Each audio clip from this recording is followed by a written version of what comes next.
Hello and welcome to Pro Baseball World Tour here on the RGC Multimedia YouTube channel.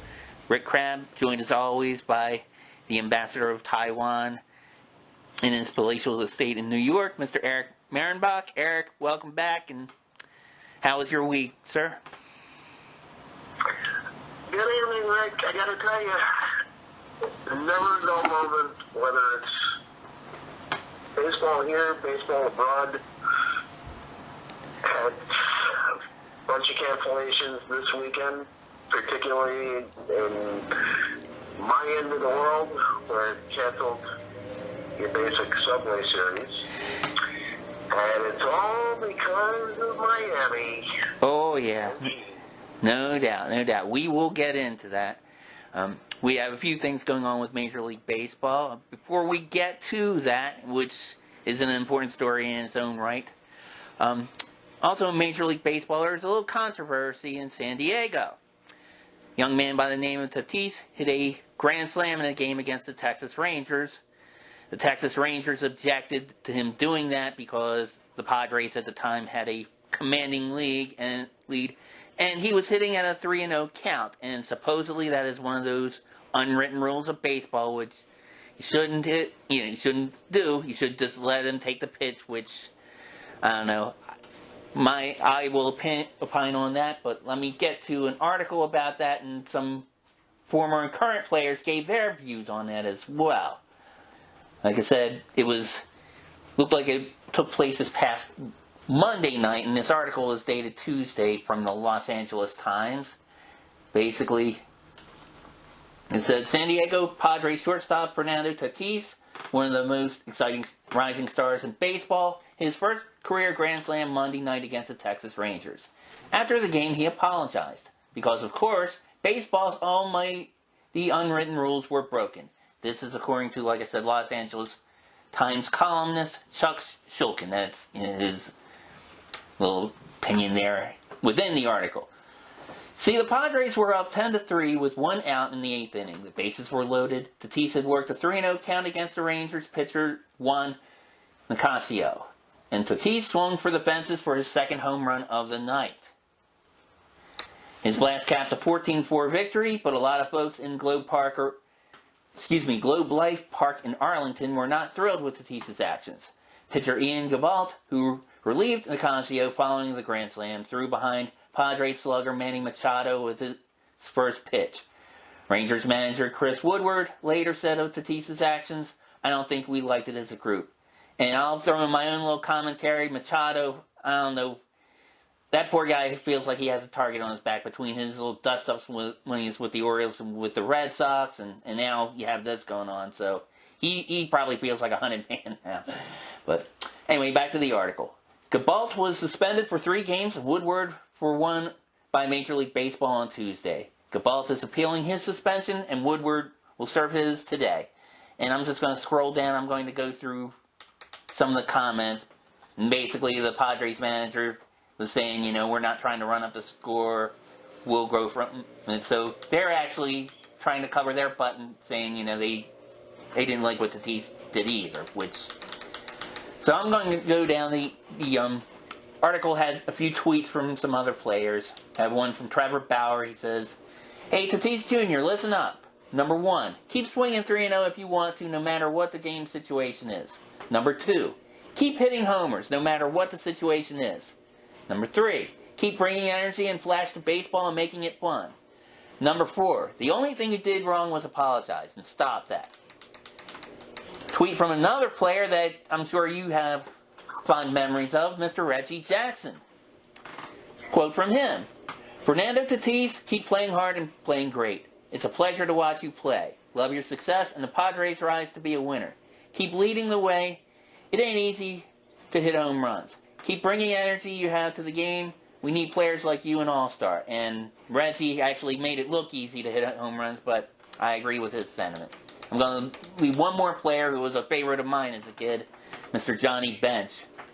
"So you take a pitch, now you're 3-1. Then the pitcher comes back with a great setup pitch, 3-2. Now you're ready to ground out into a double play. Everyone should hit at 3-0. Grand slams are a huge stat, Tatis Jr. So, basically, a lot of players are getting Tatis's back on this.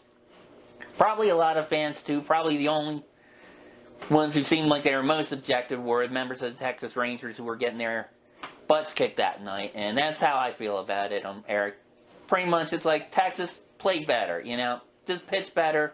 Don't throw at them because they're beating you further and further into the ground. I don't know. What's your take on that? Tatis took so much unnecessary flack by only one team, and that's the Texas Rangers. And I gotta tell you, I heard so many comments supporting Tatis' thing. Here's the bottom line. 3-0 pitch, 2-0 pitch, 1-1, 2-1, 3-2. I don't care what it is. If you get a pitch that's hittable, you go for it. If you get a pitch that's way out of the strike zone or even relatively close, then you take it. But as hot as he is, and as marketable as he is, you gotta be swinging for the fences at any given opportunity. Because no matter what sport you're in, your fame can turn into a fraud at any given time. So, if you got the spotlight in your hands, I don't care what the score is. If it was 10 runs or a 1-run lead, you got to play hard for an entire 9 innings. That's why the game is 9 innings. Right. I mean, every other sport you hear, okay, play 60 minutes of football or 4 quarters or 3 periods of hockey or all 4 quarters of basketball. I mean, basically they want you to play hard throughout the game, and it seems like this young man is. And I don't know, these unwritten rules have just got to go. I mean, especially during this year of COVID where there are a lot of new rules, which, I don't know, it's just a mess. And I'm for this kid. It's a shame that he's in the NL West and I can't see him against the Orioles this year. I would love to see him play either live or on TV. He just seems like he's a fun player to watch. So good luck to him. Good luck to San Diego. And, I hope this kid hits more home runs, more grand slams, and creates more highlights and gives more people, including us, something to talk about. So that's how I feel. And that's the whole thing, too. You're in a market in San Diego where everything pretty much stays quiet. I guarantee you that if he was in New York, Chicago, LA, or, a big market team, he would get so much flack from anybody. It would be that much more magnified. But because he's in San Diego, it gets flack for a second and a half, but he gets a load of support. Right.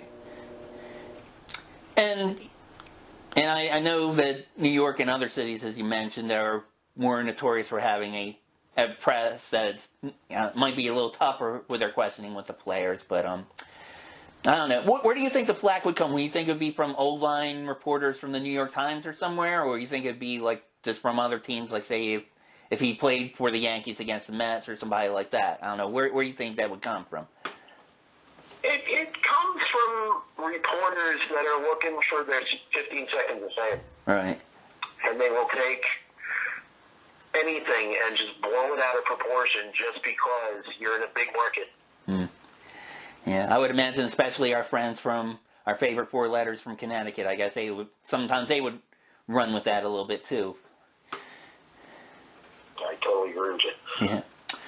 All right. Well, you had mentioned at the beginning of this program, Eric, other news in Major League Baseball. I'm going to play a little sound clip and actually borrowed a little bit of video footage from a skit you might have remembered years ago. Let's see if I can get this going. Just when you thought it was safe to get back in the water. And shark. Oh, Walter. Land shark. Honest to God. That's right, the Miami Corona fish are back in the news. Earlier last week, they had hosted a series against the New York Mets, and what had happened? 2 players tested positive from the New York Mets, and as a result, and as Eric had just mentioned, the Subway Series between the Mets and the Yankees, which provides a lot of rivalry and entertainment, especially in the New York metropolitan area, had to be canceled because of the positive tests. Eric, I'm sure you have plenty to say about this. Here's Thursday night rolling around, and all of a sudden you hear reports that the Mets, who were just completing a 4-game series against the Marlins, that Marlins last game of their series was postponed. Now, they had been in town the entire week, because I believe it was a 4-game series.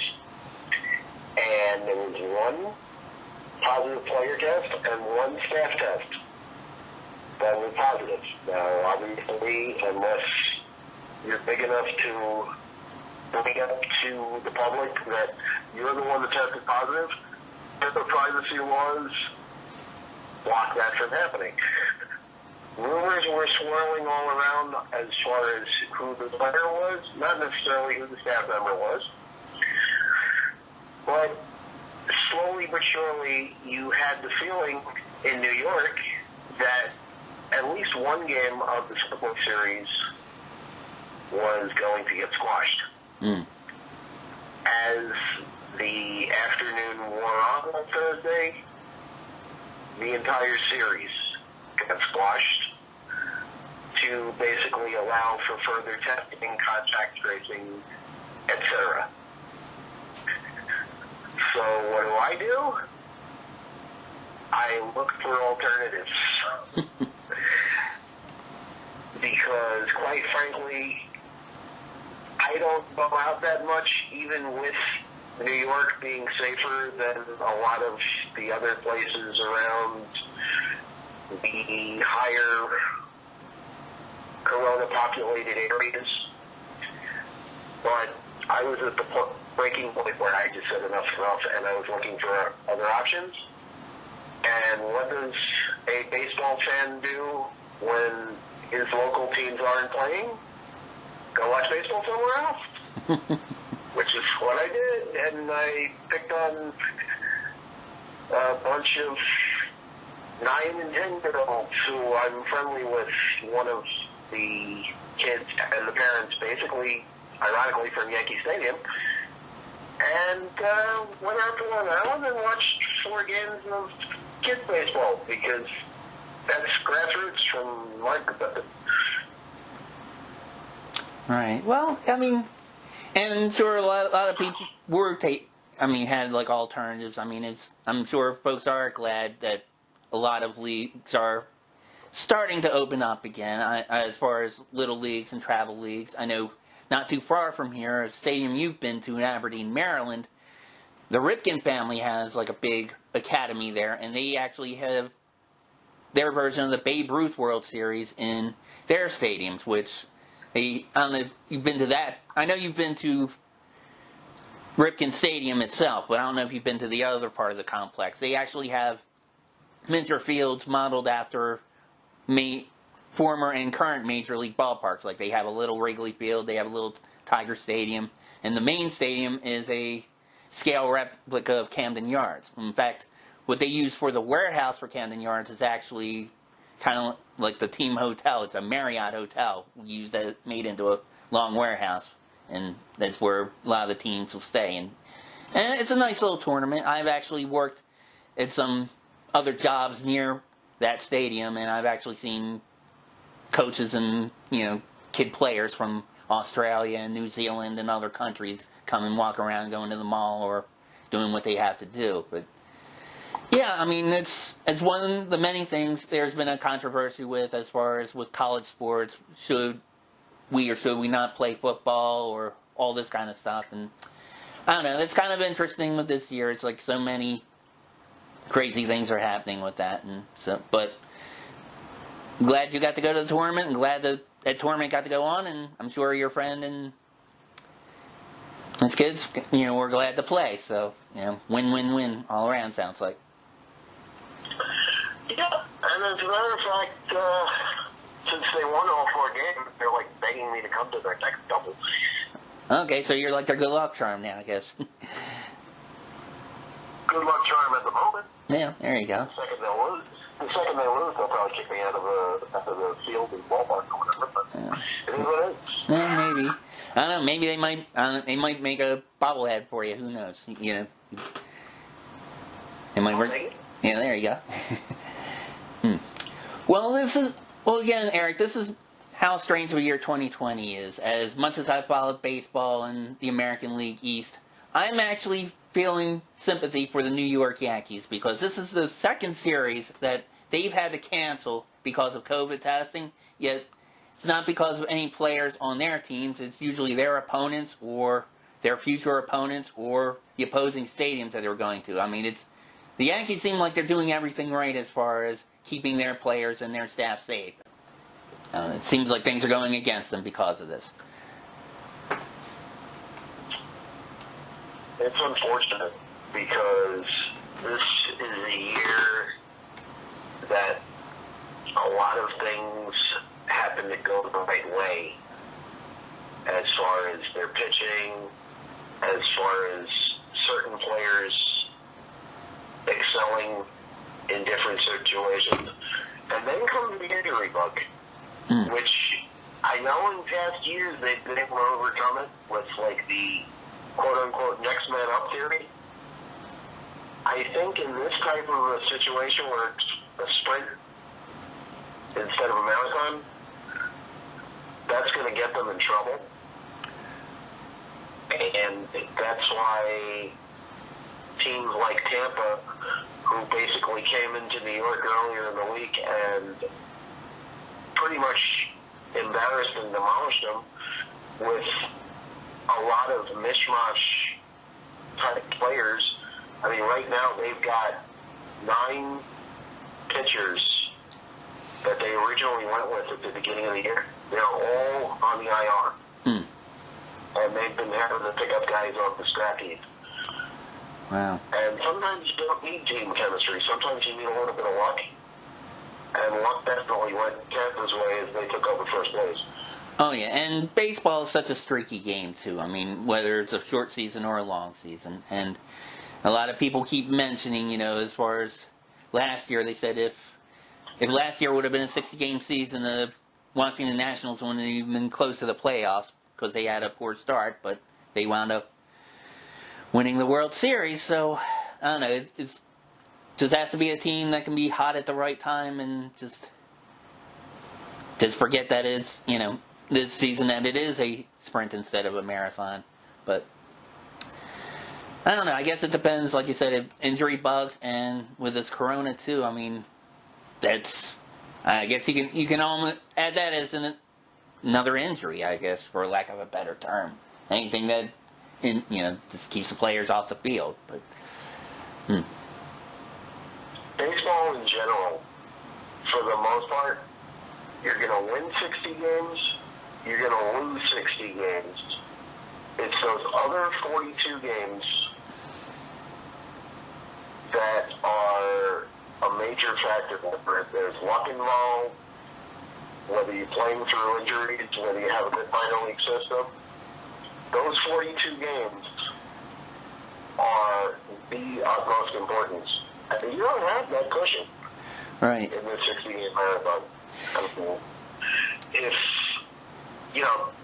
If that was the case with this kind of year, you'd have 20 games you win, 20 games you lose, and the other 20 is catch as catch can. So there's much less wiggle room in this kind of situation. True. And then also, like usually in a normal season, you also have like the traders deadline, who's buyers, who's sellers, who gets the right rental, who does not get the right rental, and you still kind of have a trade deadline this year, but I mean I don't know. You don't even have minor leagues to draw from. That's another thing too. So I mean, it'll be interesting, and I mean it's definitely compelling to watch in good ways and bad, but hopefully it'll be more good than bad before all is said and done. Trade deadline, as a matter of fact, comes Monday the 24th. And the only rumors that I've been hearing, believe it or not, from Yankee land, is that the Yankees might actually go and reacquire Didi Gregorius from the Phillies. Didi actually signed a one-year pillow deal with Philly just so he could basically play for a bigger contract and reunite with Girardi. Right. But if he had a shot of coming back to a team just to give a shot in the arm, I mean, what a story that would be. And then you never know if he gets brought back for 2021 and beyond. I actually thought it was a major mistake getting rid of him, but there was a bit of a roster crunch up the middle. But then when you had LeMahieu out with the COVID at first, you got Glaber out now for 2 to 3 weeks with his latest injury. Bringing back a guy like Didi Gregorius, where Philly, even though they claim to be buyers, but it just seems to be the quote-unquote curse of Bryce Harper, where they're going absolutely nowhere, and they just made a deal with Boston to try and get bullpen help, where they gave up a starter because they're so desperate to win. Yeah, that Bryce Harper thing kind of bit Philly in the butt. I mean, it's like I live like 40 miles from Washington, D.C., and I think I still hear Nationals brass laughing at how that deal turned out for them, so I don't know. But it's a shame because, I mean, Bryce Harper, he was a beloved player down there. I remember they had a minor league affiliate in nearby Hagerstown, Maryland. They were actually calling themselves Harpertown instead of Hagerstown because he was popular there too. So I don't know. It's so crazy year for 2020.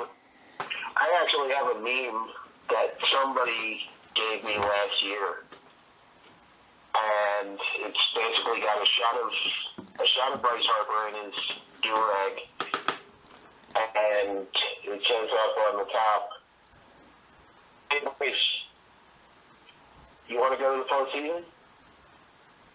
And on the bottom, it's Bryce saying, "Nah, I'm good." Basically, taking the money and running. Right. Yeah, and the Nats had good teams with him on there. They were one of those that just came close, and then finally they managed to put it together somehow. And I mean, even when they were in the postseason, they were they were viewed as underdogs by a lot of places, but they just kept fighting and scrapping through. So. Right, and if you think about it, when Washington won it last year, okay, and he wasn't part of them, the year before that, when Washington actually started to do well in a playoff situation until the Dusty Baker bug bit him in the butt again. Right. I believe Harper's postseason was somewhere in the low standards. So he was kind of doing to the Nationals what A-Rod would do to the Yankees and just like totally fold in the postseason. Right. I mean, yeah, you do see that with teams sometimes. I remember I had some friends who are Phillies fans. They told me I think it was in the '93 season, I think, when they were in the series against the Blue Jays, and he said that Curt Schilling was kind of like that for them. You saw him as like he was like pouting in a dugout when the relievers were releasing runs or that his teammates weren't getting at bats, and a lot of the Phillies were kind of mad at him. They were kind of like, "Dude, you're acting like a kid. You're selling out your team. What the hell's wrong with you? And a lot of the Phillies fans kind of felt that way about him, even though he had pitched well getting to that point. But yeah, sometimes it's not always just talent, Eric, or even chemistry, as they say. It could be chemistry because a player's municipality or what they even call like a cancer in a clubhouse, and it sounds like that's what maybe Harper was for Washington, and what you're saying A-Rod was for the Yankees, or Schilling in this case for the Phillies. So, The important thing for all of this is the team is not called the Philadelphia Harpers. no. The Philadelphia Phillies for a reason. Right. And you were talking before about media that can get on players or a fan base that can do that. I mean, Philadelphia, my goodness, you do not want to get those people get on the wrong side with them. I mean, I have friends in Philadelphia. I love it up there, but man, look out. They are very passionate one way or the other. Yeah, more so in football than in baseball, but I totally see your point there. Oh, yeah.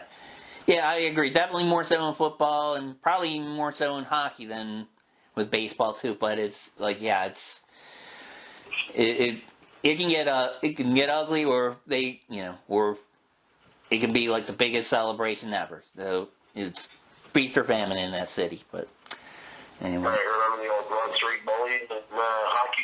So. Oh yeah, no doubt. To show you right there.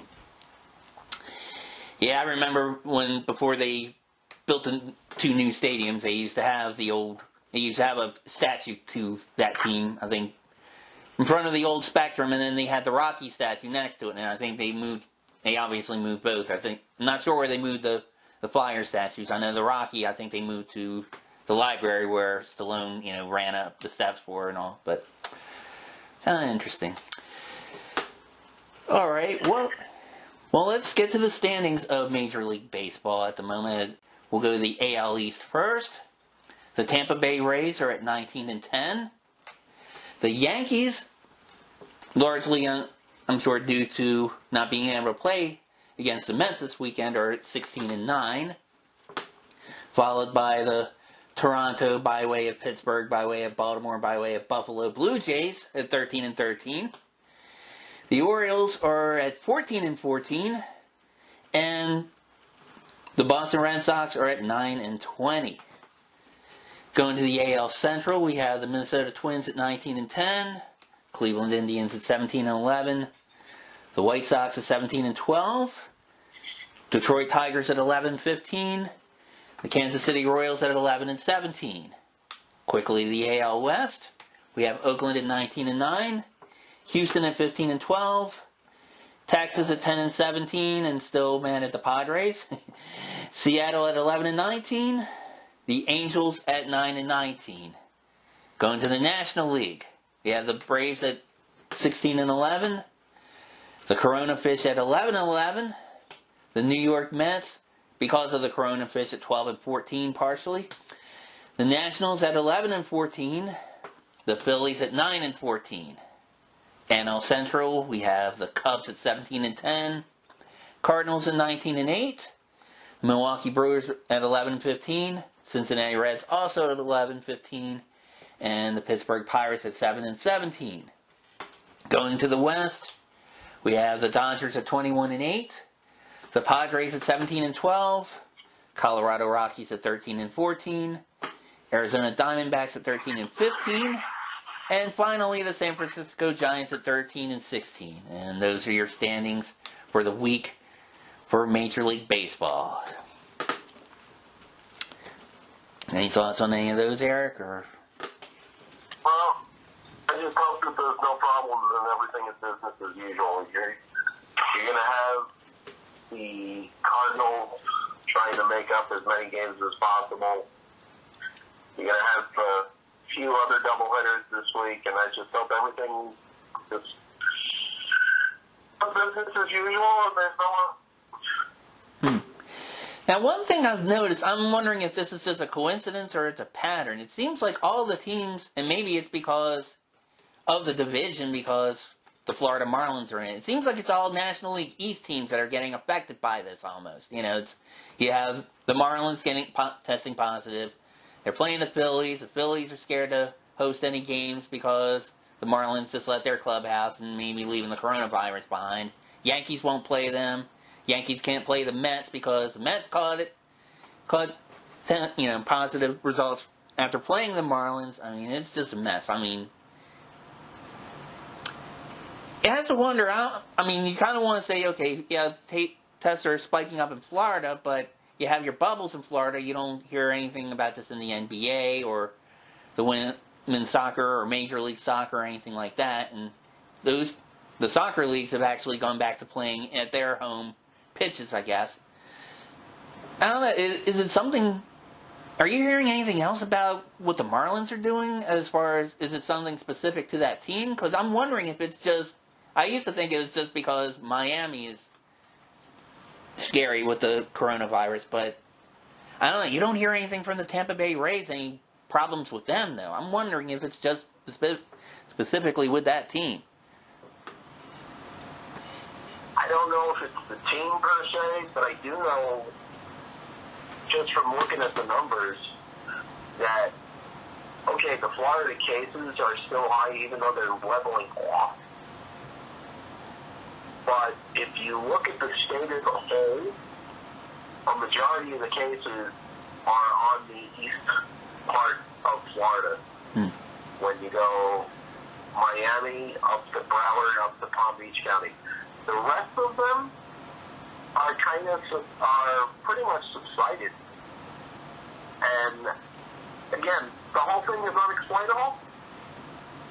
But when the focus seems to be on that 3 counties that I just mentioned,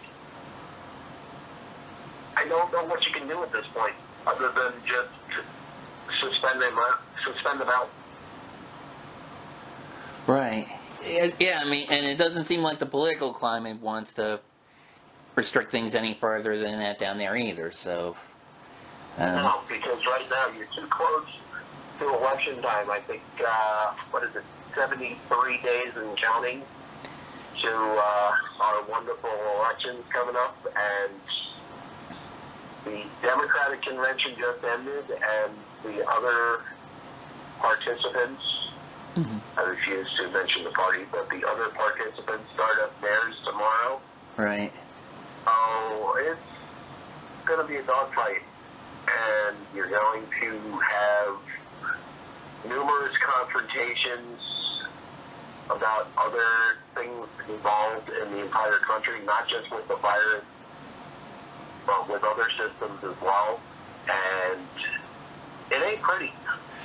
No, and I'm wondering, since they're going to have the convention at the White House, I'm wondering what they're going to do about protests outside of the White House and that kind of thing. I mean, I don't know, that sounds like it's another type of show. I'm not going to say what type of show, but it's 4 letters and it's not ESPN, I'll just say that. But although some people might equate ESPN with those other 4 letters sometimes, I don't know, but I wouldn't. I don't know. I probably shouldn't be saying too much, Eric, because one day you and I might get jobs there. Who the heck knows? But if it has anything to do with the baseball team, I'm all for it. Oh yeah, definitely. Yeah. And if they come to you first, I'll definitely give you a good reference for sure. No doubt. But same here. All right, appreciate it. All right, folks, we're going to take a quick break, and when we come back, we're going to take our world tour from North America over to South Korea and talk about some KBO and a few items going on with that league. You're listening to Pro Baseball World Tour here on the RGC Multimedia YouTube channel. We'll be right back.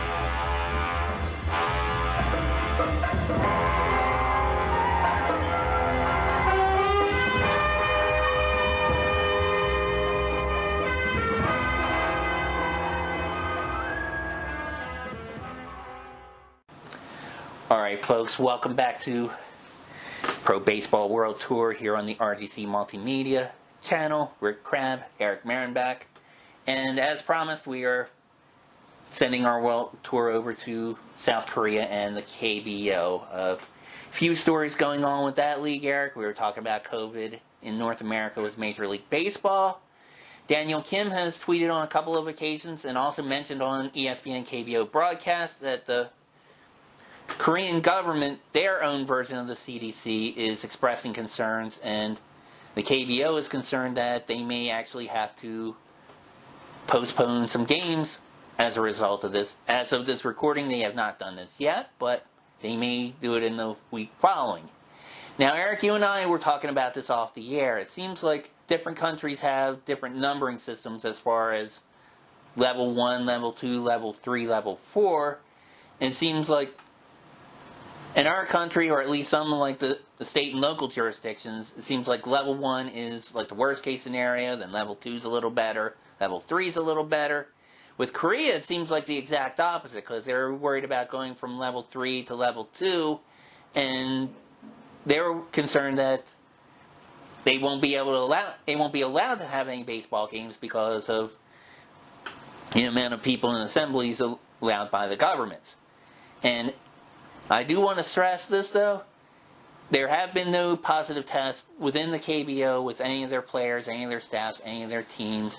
So they've been able to play smoothly from May on. And they have also made allowances for their season where if they have to stop for 2 weeks, they'll still have enough games to decide their playoff seedings and proceed with the Korean Series playoffs and the Korean Series itself. What's your take on that particular thing, Eric? Here's the problem that I see. Okay, and I don't know about this, and unfortunately, we're not privy to speak with Daniel Kim on a weekly basis or a daily basis. But I would love to know where Korea's Central for Disease Control is actually located. Because I had thought that the Center for Disease Control was global, much like the World Health Organization.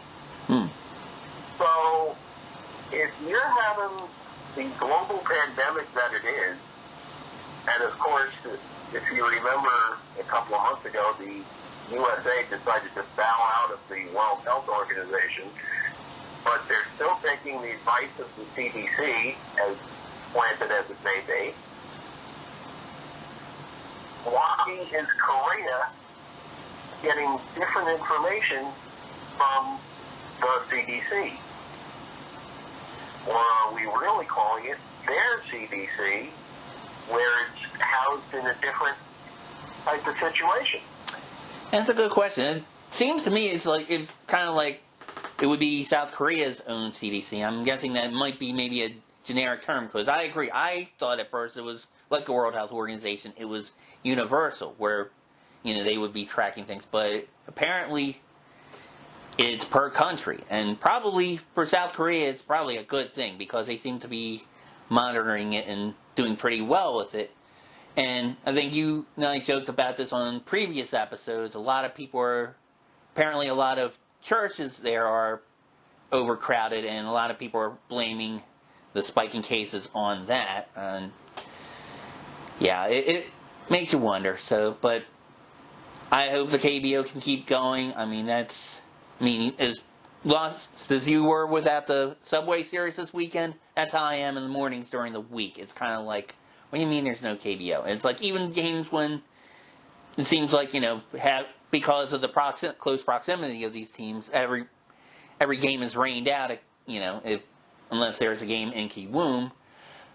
And I'm kind of like, it kind of throws me off. It's like, man, there's no KBO. What am I going to do? It's like, I can't even watch them on Twitch later on. So it's like, all right, well, guess I go to do what I have to do. But I don't know. It's one of the positive things about this pandemic is that we're able to, with the technology, able to watch sports in other countries, and other countries, thankfully, the cases are going down. We're able to watch their teams before our professional leagues open back up. And I'm really glad that I discovered the KBO thing, and I'm thankful for ESPN for picking that league up. And I've been able to watch it, and been able to meet people on the MyKBO Net community, you especially, and several other people, and be able to talk positive things about baseball. It's a positive community, and I really feel for those players and their fans if they do have to stop playing for a little bit, because every month they're doing the right thing. And it's gotten to the point where even though I've watched Major League Baseball since I was 5, I kind of feel like KBO is the more legitimate baseball, and Major League is kind of like almost off to the side almost. I don't know. It's kind of a weird perspective. I've never thought I would feel that way, but that's kind of how I feel now. Maybe, I guess, because I was disgusted with the earlier actions of the players and the owners with MLB, but I don't know. What do you think? I know your league of preference is more with the CPBL, but I don't know, you probably kind of feel like that's, a lot of times that's more enjoyable than majors now. What do you think? Absolutely. I mean, the major leagues, and actually this is all leagues in general, a lot of guys are playing for contracts, and they get the big deal.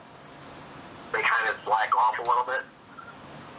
The major leagues are so much about stat padding and just, getting the next bigger, better deal. Where these guys are hustling, they're playing for contracts. It's a different type of game over in Asia or over in the other countries than it is here. Because in the major leagues, your average salary or even the lowest major leaguers are $500,000. KBO, NPB, CPBL, you might be getting a fifth of that for the minimum players. Of course, the star players will get a lot more.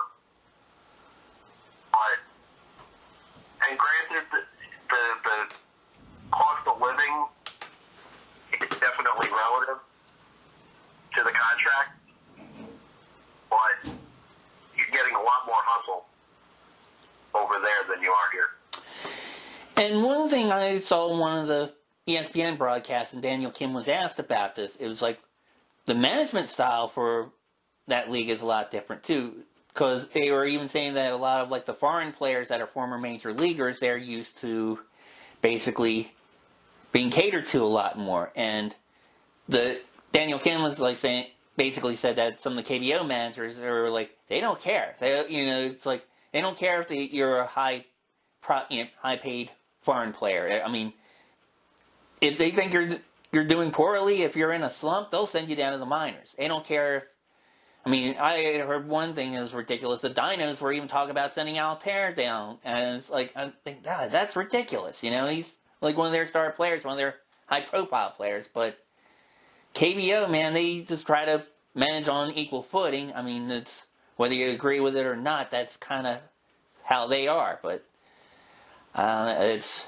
And I guess maybe it is because the salaries are much closer down there, but still, if you're bringing somebody over, you're only allowed 3 foreign players and one foreign position player. And if you're going to do that, it's kind of like who you're going to bring up for him. Well, that happened to Taylor Motter for Keeneland. Not that he was that good of a player over here, but the expectations when he went over to Korea were probably a little less. And see, I feel bad for Motter because I actually thought he was a good player with Tampa and some of the other organizations that he was with and never really got a shot. But because of the virus and because of the quarantining situation where he couldn't get his wife over to actually be with her for a period of time, it became more of a head game for them where he wasn't performing on either side of the diamond, and it pretty much cost him his job.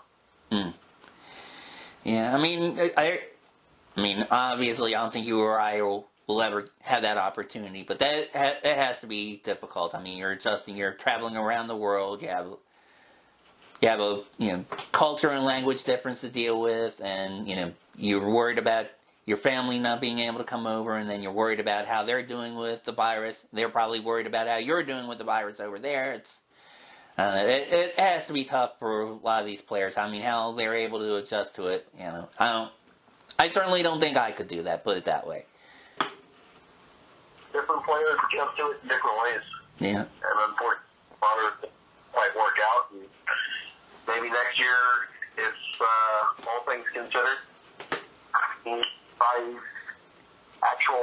independent baseball to work his way back into even a minor league situation, because at this point, his playing credibility needs to be earned again, and the only way that you can do it is in independent ball. Right. And there aren't many independent leagues. I mean, we've covered a few that are playing, but it's kind of like with KBO being on ESPN, it's a scouting tool now. So it's kind of like not only this discourages career in Korea, but major league scouts are kind of like, oh, this guy's a diva, man. He's not doing it. I don't know. You know, it might discourage his chances with that as well. So there's very few to any independent leagues other than maybe like, I don't know, I think there's one in Texas called Sugarland, if I'm not mistaken, and you were talking about the one in New Jersey, like, you know, a few episodes back. But yeah, this Corona has cut down on a lot of places for these players to play, and so, you know, it's got to be tough. It's unfortunate, but hopefully next year things go back to semi-normal and he works his way back into this. Okay. Well, in other news, we have another foreign player who is actually adjusting very well in the KBO.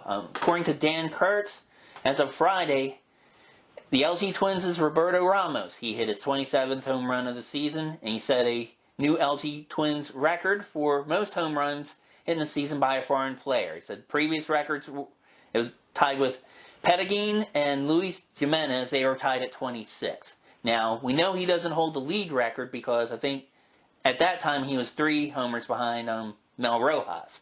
But good for Ramos for setting a record for the team. They're starting to hit the ball a little better, and they had a good streak going during the week, although I saw in the scores earlier today they lost 2-1 to Hanwha, of all teams. So, but good for him, good for the Twins, and as we'll go into the standings shortly, I mean, they've moved up fairly rapidly, and it's still a tight pennant race for those Korean Series playoffs. So, let's go to that real quick.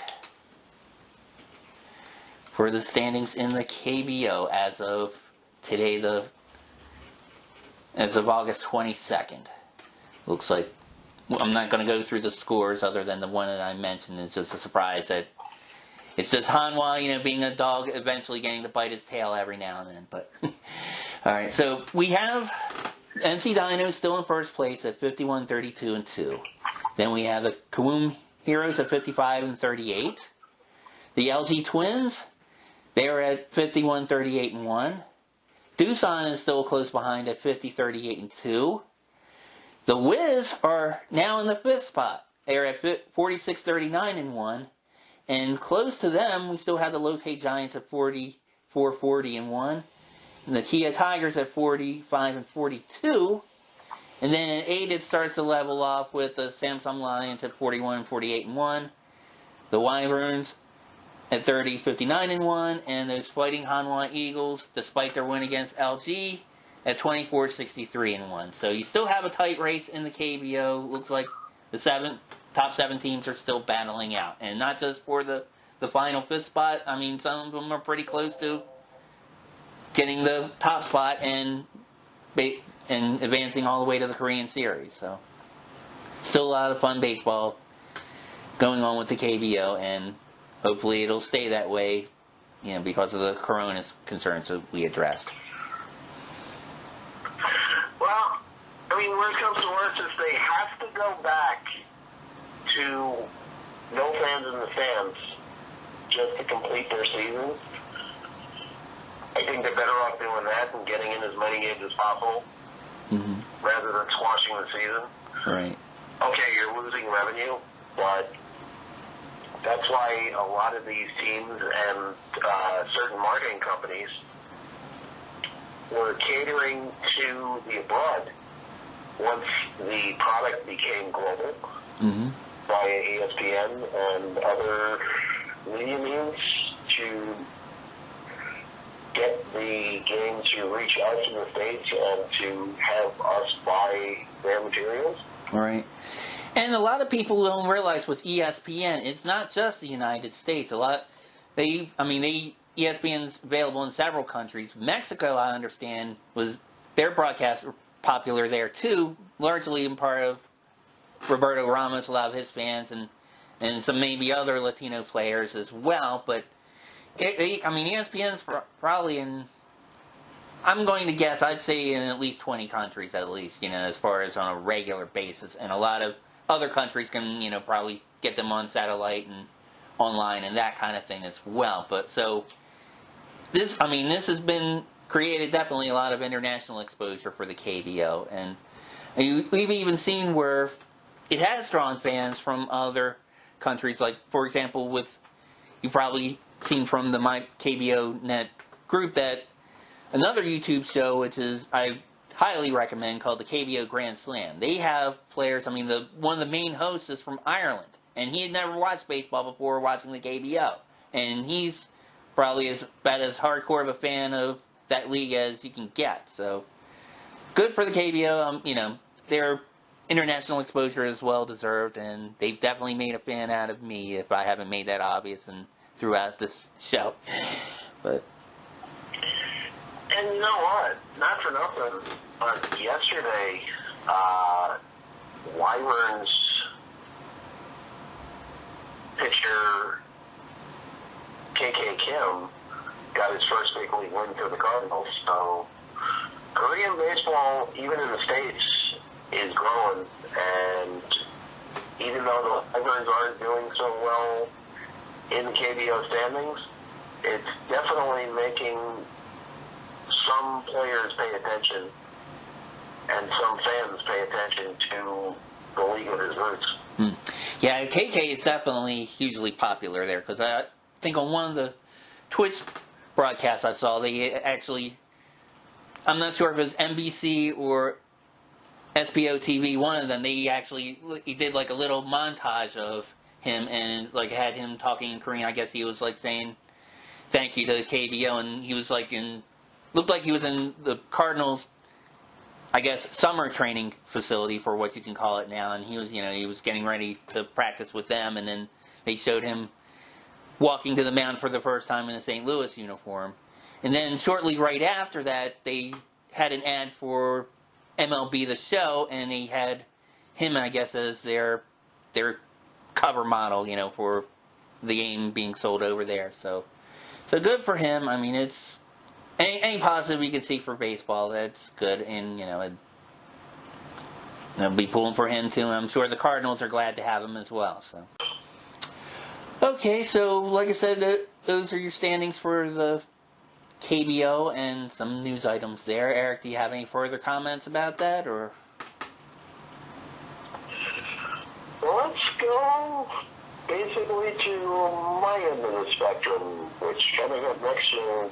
Hear from me from the CPBL, and I'll tell you what, you had a lot of weird things going on this week. Okay, well that's more rain-ups, but you also had a couple of marathon extra inning games, along with a couple of guys. So I'll tell you more in the next section. Okay, all right. Well, excellent tease. All right. Okay, we will take a break, folks, and when we come back, Eric will definitely show his expertise of the CPBL. You're listening to Pro Baseball World Tour here on the RGC Multimedia YouTube channel. We'll be right back.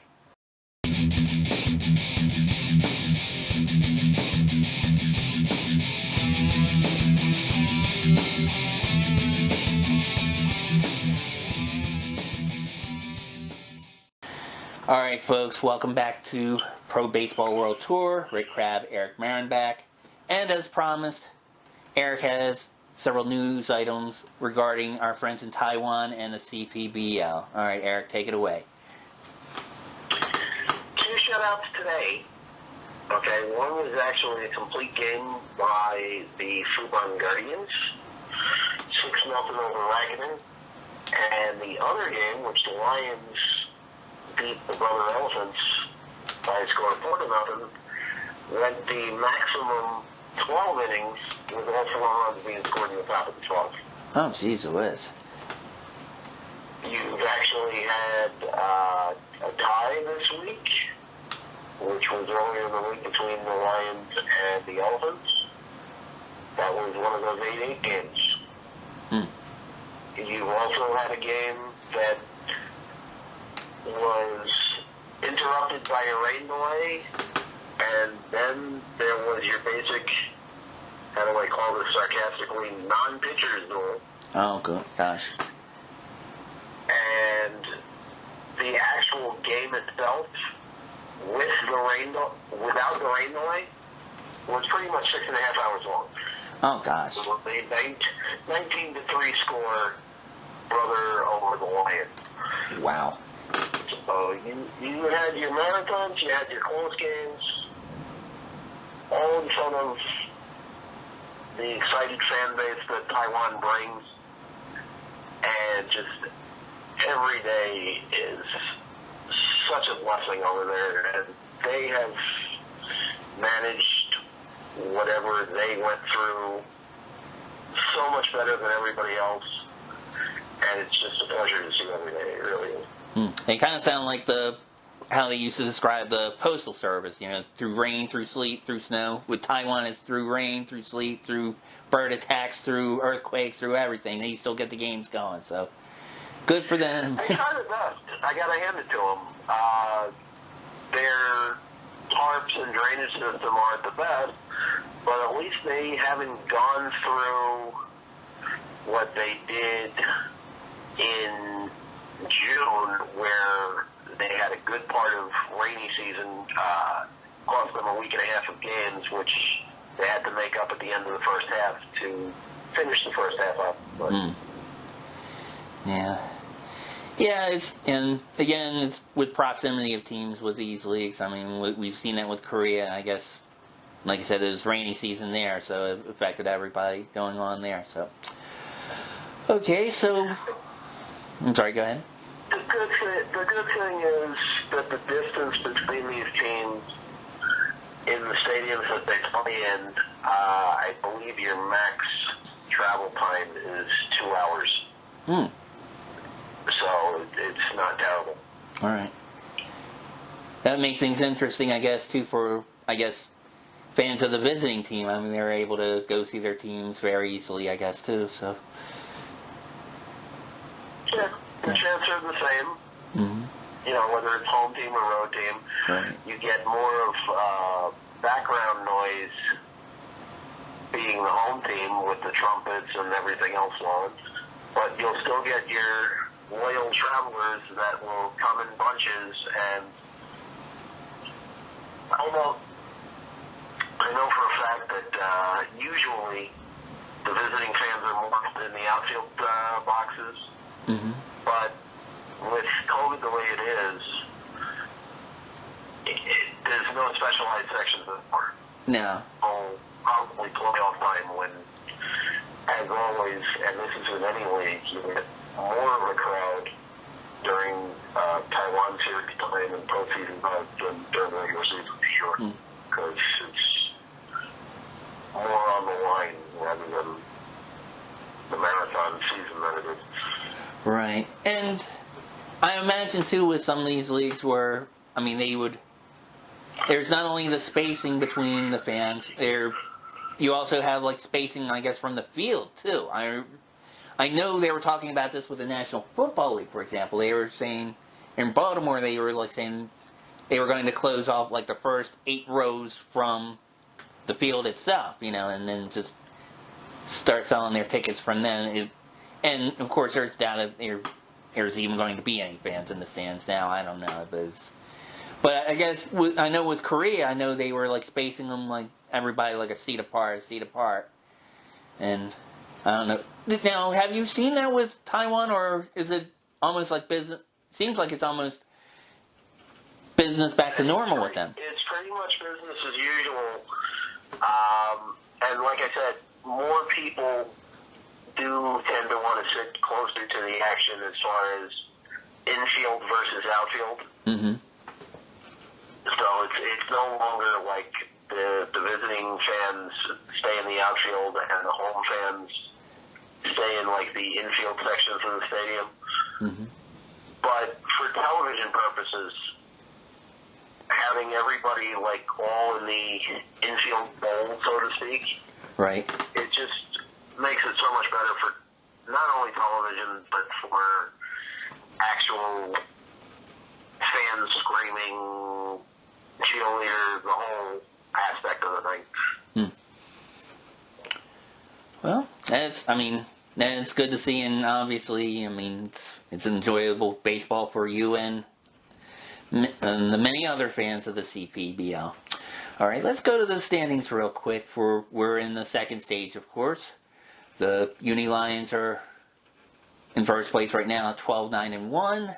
Fubon Guardians at 11-9-0. The Rakuten Monkeys, what are they called, Eric? Called the Peach Ape Nation? Is that what they call the fans, or is that just what kind of like a nickname for the team? What is with the Rakuten Monkeys?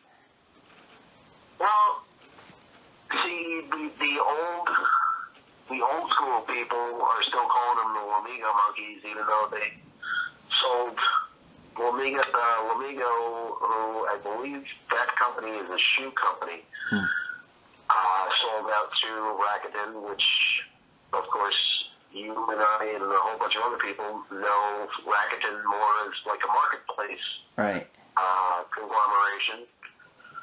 But still, people refer to them as Lamigo. All right.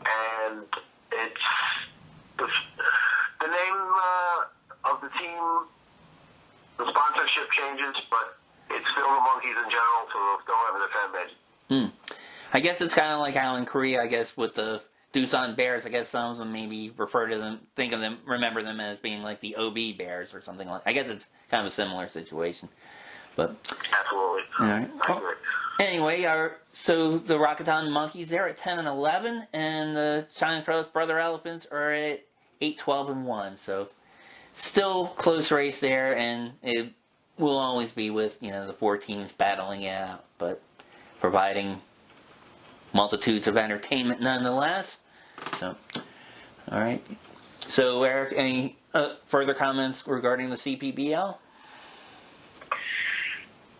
No, I gotta tell you, you'll have your usual Monday off day tomorrow, so it gives the team a chance to rest, but you've got the Monkeys and Brothers during the week, which always provide entertainment. You've got the Lions playing the Guardians the majority of the time. And being that the division is so close in the second half, all you need is a little separation between the two teams, and we see where they go from here. Okay. Fair enough. All right. Well, that's action this week in the CPBL. All right, folks. Well, we're going to take our final break, and when we come back, we will discuss some news about the NPB and also follow up on a couple of items that we discussed last week. You're listening to the Pro Baseball World Tour here on the RGC Multimedia YouTube channel. We'll be right back.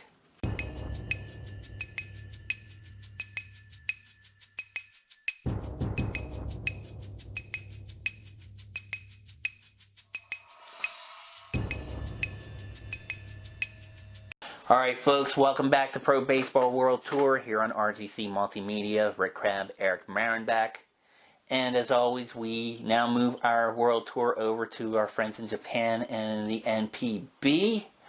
One thing I want to comment about the league, Eric, about a story that we spoke about, I want to apologize because I made an error on it. When I mentioned how the Pacific League of the NPB were going to be airing their games, I read the report from the station NKB Japan, and I made an error thinking that NKB Japan was going to broadcast the games, and as you correctly mentioned, and they even mentioned in the article, that the For the Fans network is actually going to broadcast the games. I got excited because I knew them as not only a cable network, but an over-the-air network. I'm thinking, sweet, even if my cable goes out, I can still watch Japanese baseball for free, but no, that's not the case, but can still do it online on the For the Fans network. I didn't get a chance to watch them. I wanted to because I saw they had a game at 5 o'clock our time airing on their, on their website or their app, whichever you want to watch them on. But regardless, I didn't get a chance to watch, but I do intend to do that this week. I am looking forward to it. Now, one thing about that I had learned from another article regarding that, though, Eric, is I didn't realize that the teams there have, especially in the Central League where the Yomiuri Giants play in, many of them have their own regional TV contracts. Kind of similar to what the Yankees have with Yes, or the Orioles and the Nationals have with Masson, or the Red Sox have with Nesson. But unlike here in major leagues where you can still have national networks televise their games, the Yomiuri Giants and Hanshin Tigers and a few teams over there are like, no, we have exclusive rights. The only games of ours that you can televise are the ones played at the Egg Dome or in Hanshin's home stadium, that kind of thing. And it seems like the Central League teams do not want to market their games, or have them televised in other markets or anything like that. Where the Pacific League seems like they're a little more open to it. And in fact, the article even called the Pacific League a little more forward thinking about that. So it's kind of a strange situation in Japan, Eric. You have some teams that are old school and don't want the game to go past Japan, and then you have others that want them to branch out like KBO and CPBL and all these other leagues are doing. I don't know. What's your take on that? In the case of the Yomiuri Giants, well, the Tokyo Giants, they probably got a huge deal like a Yes Network here in the States, or any of the Fox Sports networks, where they draw enough money from that contract where they don't want anybody else intruding on it. That's where the Central League differs from the Pacific League, where there's probably more of a Fox-type contract in the Central League than there is in the Pacific. Now, granted, there are ways of getting Central League games televised over online, which we can discuss off air. Mm-hmm. But for the most part, you're going to get more action from the Pacific League easier, and the Central League games are basically feeding off of either one or two major contracts, either from a Fox-type network or something regional along those lines. And one thing I was curious about, too, was whether they have any version of interleague play over there where you would have Central teams playing Pacific teams. But it seems to me they're structured how Major League Baseball used to be, where it was strictly one league, everybody plays within their league until they get to their championship series. There is a league involved, and that's where you get your Central League exposure if they're on a Pacific League network. Right. When the Pacific League is the quote-unquote home team, is where you'll get more on the national level, the Central League teams being on anything other than a Fox network type situation. Yeah. I knew to an extent that some of the teams, especially the Giants, had bigger deals. I have a friend who used to serve in Okinawa. He said they actually had English language broadcasts of the Yomiuri Giants games there he could watch. But it was like, so, and well, I had a friend who I spoke to, I think, on previous episodes who had been to Japan a couple of times. He wanted to buy some merchandise there, but he kept saying to me, not just with the sports teams, but with other entertainment, and it's kind of like, for some reason, the Japanese don't merch the heck out of their stuff like we do, which probably is a good thing in some instances, but he was kind of like bummed. He was kind of like he wanted to go back with some Japanese baseball stuff, and he said the only places you could go were either like the team stores, or he said he went to an Under Armour store. They had a Giants jersey, but he wasn't sure if it was, he didn't buy it because he wasn't sure if it was the authentic or anything like that. And then, of course, after he told me that, I went to an article from the Baltimore Sun, and a lot of folks may or may not know, Under Armour is, their main headquarters are in Maryland, so usually they get a lot of local coverage. They had actually signed, the year that my friend went to Japan, a deal with the Yomiuri Giants to be their exclusive uniform retailer. So I'm guessing it's similar to the KBO, where each team has their own uniform brand, where we're used to in the United States that Reebok having the sole license, or Adidas or Nike or whomever, having a sole license for the home team. Where some of these other leagues in Asia, each team has their own, I guess, uniform provider. But that's why sizes are so odd. Not only in the NPB, but the CPBL and JBO as well. It's not like the standard inches to metric conversion as you would have. Every manufacturer seems to alter their sizes, even the slightest, which is kind of annoying, but you get through it. yeah, it is kind of tough to order. I mean, stuff with, I've seen that with not only with KBO firsthand, but also I've seen with international soccer too. I've gone to stores that sell jerseys for either like national teams or like the Mexican professional teams, that kind of thing, and it's like their sizes they're not built for tall, fat American dudes like me. Let's put it that way. And back, it was like, I think I've shown you online, I had purchased a replica LG Twins jersey, and I ordered the largest size that they had available, and it barely fits me, to be honest, and it might be because of the quarantine 15, I don't know. All I know is, when I put it on, it was kind of snug. But I do some photography kind of as a hobby on the side, and I had a girl model that jersey, and it seemed to fit her almost better than it did me, so yeah, the sizes of merch can be an issue with that, but I guess, more of an incentive for Weight Watchers, Kenny Craig, what have you. Oh yeah, definitely, yeah. So they're probably proud sponsors. Yeah, I mean, if they're not, they should be. They might actually, I don't know, they or hopefully we might get an opportunity out of it. I don't know, that's thinking down the line, but pretty much, I don't know, I just gotta, I guess, get on a Stairmaster or do some more walking or eating less fatty food, I don't know, but I don't know.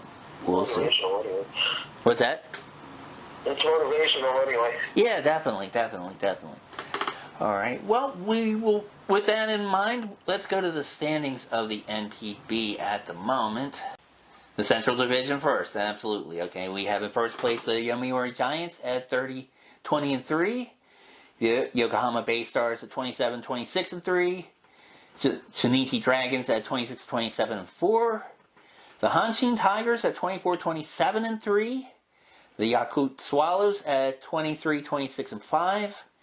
And the Hiroshima Carp at 22-26-6. And then in the Pacific Division, that hopefully we'll be seeing more and more of on broadcast here in the United States. The Fukuoka SoftBank Hawks at 31-23-2. The Chiba Lotte Marines at 30-24-2. The Rakuten Golden Eagles at 29-24-3. The Nippon Ham Fighters at 27-26-3. The Saibu Lions at 23-29-1. And Adam Jones's Oryx Buffaloes at 19-33-3. So, those are the standings in the NPB. And there was a story I wanted to read. Unfortunately, Google Translate did not do me any favors in this, but there was a story where somehow there was I think it was just a press release for a company where they did a thing with the Oryx Buffaloes, and they were basically letting virtual fans either send messages to the players, or maybe they're doing what the NBA does and have like virtual fans in the stands of their games. I'm not really sure how that worked, but it was basically had a lot of fans. They were sending encouraging messages to the players, and then they had a picture of Adam Jones. Looked like he was holding a check. I thought maybe it was like his team was donating to a charity or something like that. I couldn't read really what that was, Eric, but I don't know. I'm hoping the Buffaloes are getting some good luck, because it seems like they're going to need it. But The next actually curious to see that article now, though. So I'm kind of looking for whatever you're saying now.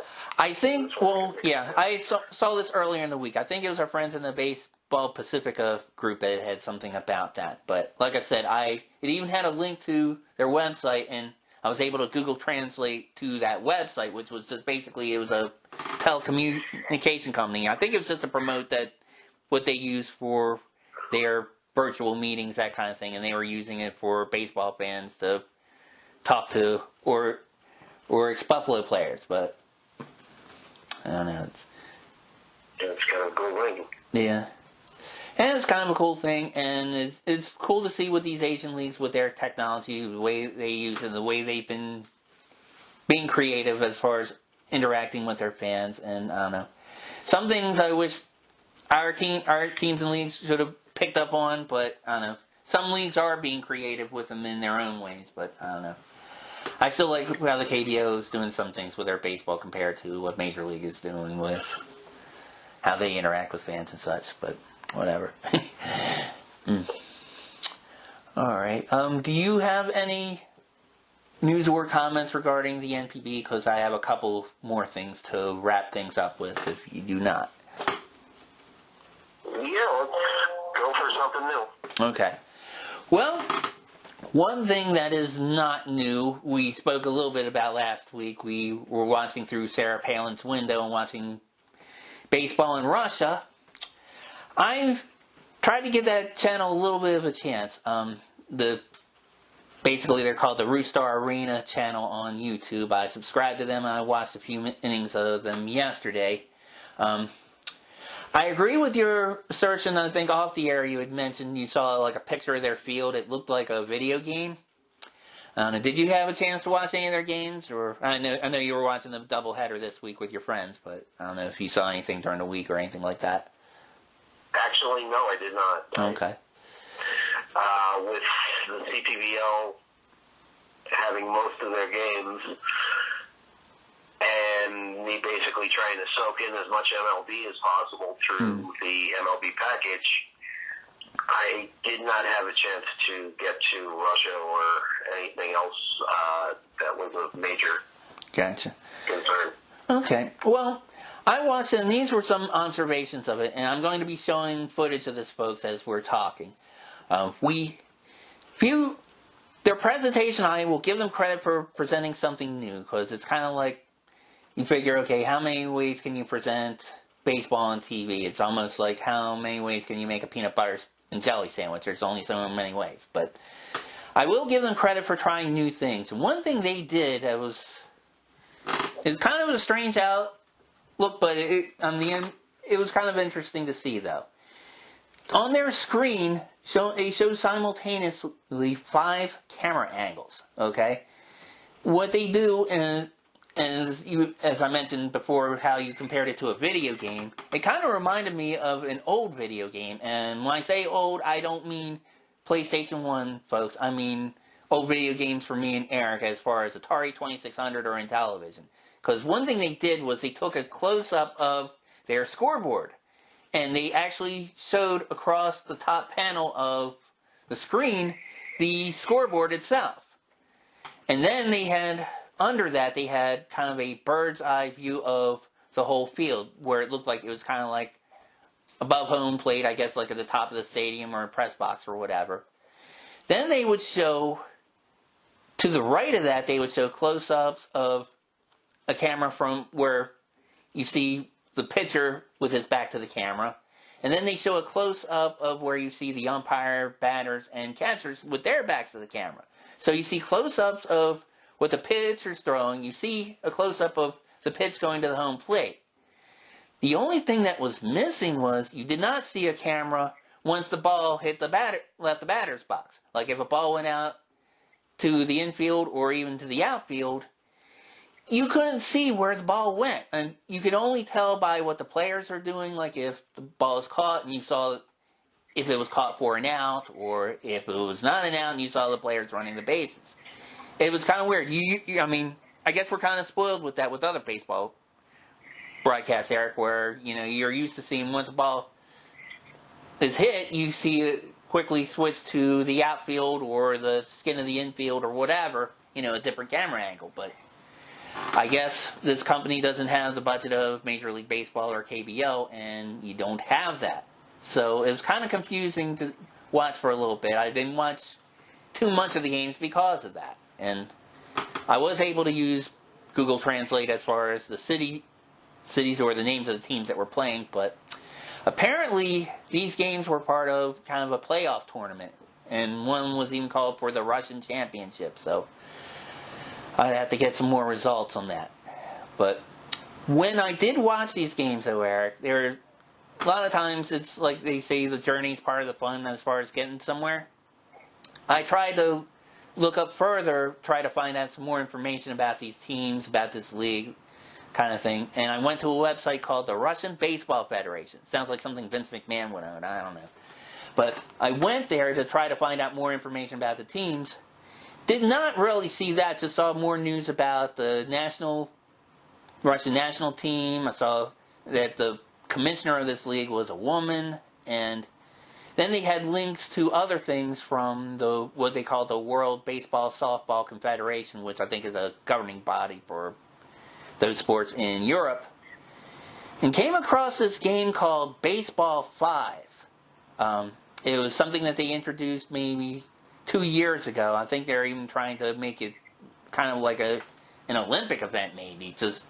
I think just as a derivative of baseball, they're trying to introduce to small towns and communities that can't grow a baseball field.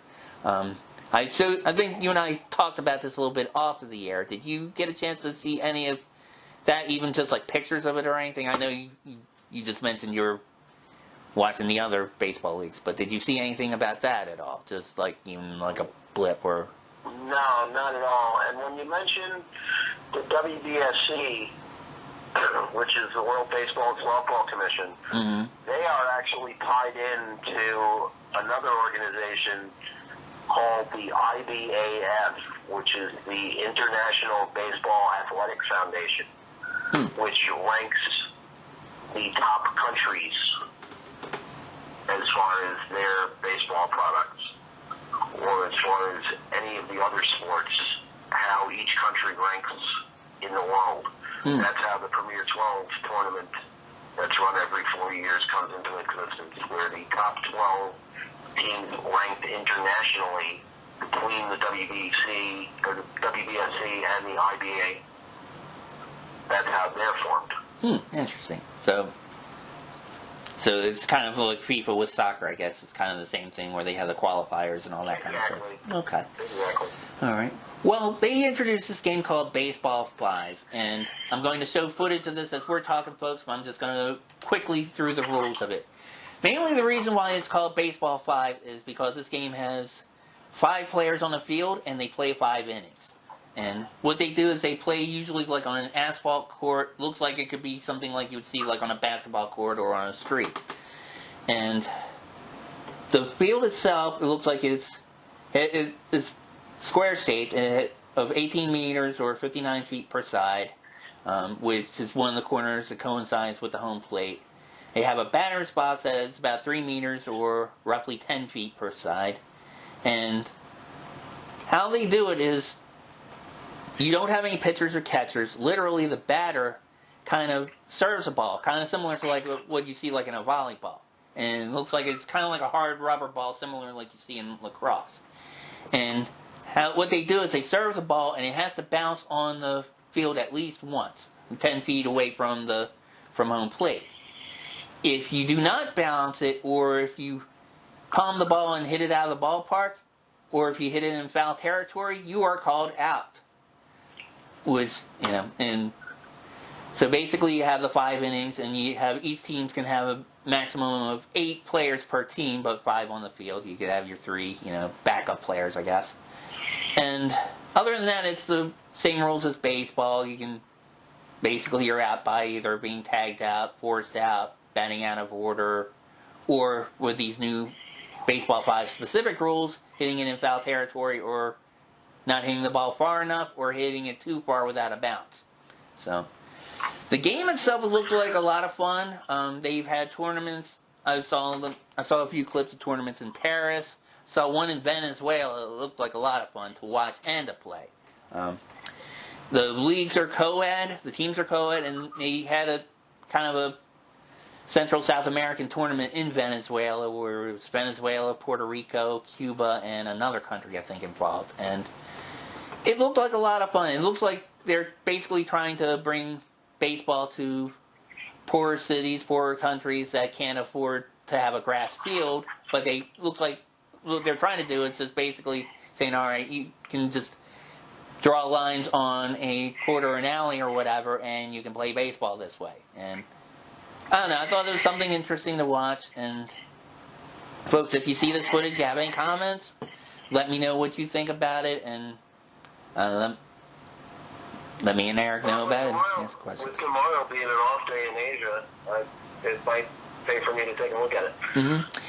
Yeah, I think Send me the link on here. Right. Okay, I will do that. I think it's I'll double check. I think it's just the WBSC YouTube channel. They have like a few games, and a lot of it is just clips with interviews about the tournaments and more or less highlights, because they were like short videos, like 2 minutes and 5 minutes, that kind of thing. But I think they did also have some actual games on there too, which, like I said, it reminded me kind of like indoor soccer in this country. It was kind of like a weird hybridization of that, but I think, like I said, it's just more so or the NHL did with like street hockey, where they, they set up like a alley or a basketball court or whatever, and they play with the ball and, the plastic sticks, and you don't have to skate, you can just run with it. But it reminded me a lot of that. Kind of reminds me also, too, of, you probably have them, every city has them, I'm sure. I mean, it's like here in Baltimore, they have like, I don't know, these singles sports clubs kind of things, where it's kind of like, they have like they have co-ed kickball or softball or other different types of sports. That's what this reminded me a lot of, and it wouldn't surprise me if they tried to do something like at an indoor soccer facility here. They could do that very easily, actually. So, can't wait to find out. Yeah. So, I don't know, maybe next year when COVID goes on, maybe you and I will join a Baseball 5 team. Maybe, I don't know, maybe the station will have our own team. Maybe we'll get a few other listeners to go in with us, and, we'll take on Team Venezuela or Puerto Rico or whatever. I don't know. If we got a trip to Venezuela to do that, I would definitely do it, because that clip on there, Eric, it looked like it was a lot of fun. I mean, they basically had like a plastic court set up on a beach. They had a lot of beach combers sitting around nearby, and it looked like they had like a big outdoor festival outside afterwards, where, a lot of drinking and dancing and food and good times. So, I don't know, even if you didn't want to come for the baseball, I think there's plenty of other things I think you would want to come there for as well. So, but you and I think we'd be all on board for all of that myself. But right. All right, folks. Well, this looks like it wraps up another edition of Pro Baseball World Tour. Eric, do you have any other comments or anything you would like to add before we wrap things up? Nope, like I said, probably Monday I will be catching up on anything that I had missed during the week, including what you just mentioned to me now, and let's have baseball march on without any further delays, postponements, or whatever. I agree. Like we've been saying, it's baseball. We'll get everybody home safe. I do want to add one more thing before we do go, though, folks. We appreciate your listenership. We are always looking for ways to improve and grow this program. Please, by all means, take advantage of the live chat during the premiere episodes, and then afterwards, just leave any comments how we can improve it. Are there any leagues you want us to talk about more? Anything you want us to talk about less? We're trying to be an international show, so we're trying to figure out what would be a good time for you folks to listen. I mean, we're based in the East Coast of the United States, but one of the reasons I picked Monday nights at 8 o'clock is because it would be Tuesday mornings in Tokyo or Seoul. So we're trying to figure our international fans, trying to figure out what would be like a good morning sports talk time for them. maybe you want us at nighttime or in the daytime in different markets in different countries. Maybe there's something else that we haven't even covered yet. But by all means, thank you for listening, and please spread the word, like, subscribe, all that good stuff. So, all right, folks. Well, thanks again, and as always, we will end with the NC Dino cheerleaders taking us out with Baby Shark. Thank you for watching.